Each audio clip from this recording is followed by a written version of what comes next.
வணக்கம் நண்பர்களே, நான் தான் உங்கள் குட்டி சுட்டி. இன்றைக்கி நைட் டின்னர் ராகி களியும் முள்ளங்கி சட்னியும் செய்ய போகிறோம்.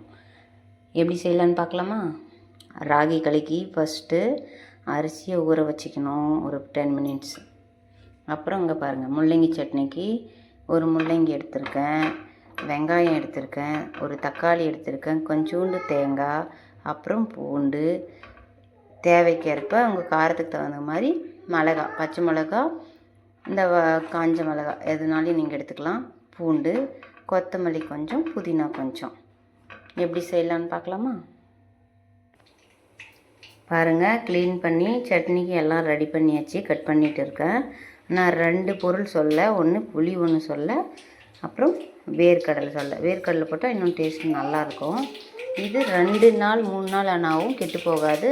டேஸ்ட் அவ்வளோ சூப்பராக இருக்கும். நீங்கள் செஞ்சு சாப்பிட்டு பாருங்கள். ஒவ்வொரு பொருளாக போட்டுக்கலாம்.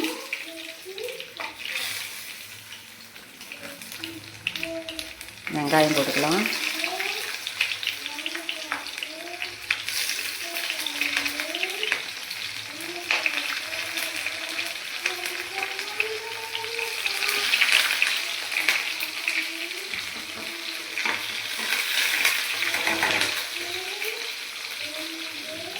மிளகா போட்டுக்கலாம்.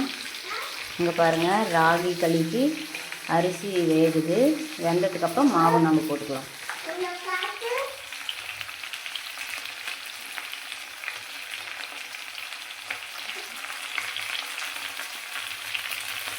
ஒவ்வொன்றா சேர்த்து நல்லா வதக்கிக்கலாம்.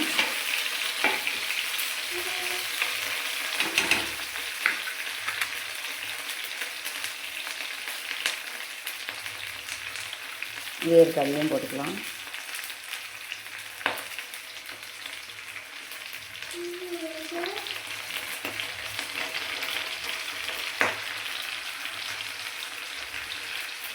அது கூட தேங்காயும் சேர்த்துக்கலாம்.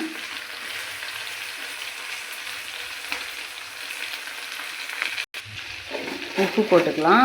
வெங்காயம், பூண்டு, வேர்க்கடலை, தேங்காய், பச்சை மிளகா, காஞ்ச மிளகா, முள்ளங்கி, உப்பு எல்லாம் போட்டு வதங்கிட்டு இருக்குது. தக்காளி எல்லாம் போட்டு நல்லா வதங்கிட்டு இருக்குது. இது நல்லா வதங்கினதுக்கப்புறமா லாஸ்ட்டாக புளி போட்டு கொஞ்ச நேரம் வதக்கி விட்டுட்டு எடுத்து வச்சுக்கலாம். ஆறுனதுக்கப்புறம் இது மிக்சியில் போட்டு அரைச்சிட்டோம்னா முள்ளங்கி சட்னி ரெடி ஆகிடும். இங்கே பாருங்கள், ராகி களிக்கு அரிசி. இப்போ நம்ம ராகி மாவு அதில் சேர்க்க போகிறோம்.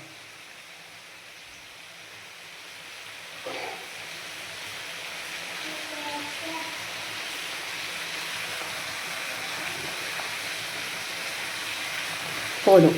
இது நல்லா வந்ததுக்கப்புறம் ராகி களி எப்படி வந்திருக்குன்னுட்டு உங்களுக்கு நான் காட்டுறேன். இங்கே பாருங்கள், அவ்வளோதான். முள்ளங்கெல்லாம் நல்லா வதங்கி வந்துடுச்சு. இப்போ நம்ம அடுப்பை ஆஃப் பண்ணிவிட்டு அப்படியே ஆறுறதுக்கு விட்டுடலாம். நல்லா ஆறுனதுக்கப்புறம் மிக்சியில் போட்டு எடுத்துக்கலாம். ராகி களிக்கு நல்லா மாவு வேகணும். நல்லா வெந்ததுக்கப்புறமா எப்படி களி வந்திருக்குன்னுட்டு நான் உங்களுக்கு காட்டுறேன். சிம்மில் வச்சு வேக வைக்கணும் நல்லா. அவ்வளோதான். பாருங்கள், மாவும் அரிசியும் நல்லா வெந்து வந்துருச்சு. நாங்கள் இந்த மாதிரி இருக்குது பாருங்க, இதில் தான் வச்சு நல்லா பாருங்கள், நல்லா ரெண்டும் மிக்ஸ் ஆகி வந்துடுச்சு. களி எப்படி வருதுன்னு பார்க்கலாம். அவ்வளோதாங்க, ராகி களியும் முள்ளங்கி சட்னி ரெடி ஆயிடுச்சு. அவ்வளோதான், நைட் டின்னர் ரெடி. நீங்கள் செஞ்சு சாப்பிட்டு பாருங்கள், அவ்வளோ ஒரு டேஸ்ட்டாக இருக்கும். சிம்பிள் டிஷ் தான், ஆனால் இதில் நல்ல ஸ்டெமினா கிடைக்கும் ராகி களியில். இந்த சட்னி 2 நாள் ஆனாலும் கெட்டு போகாது.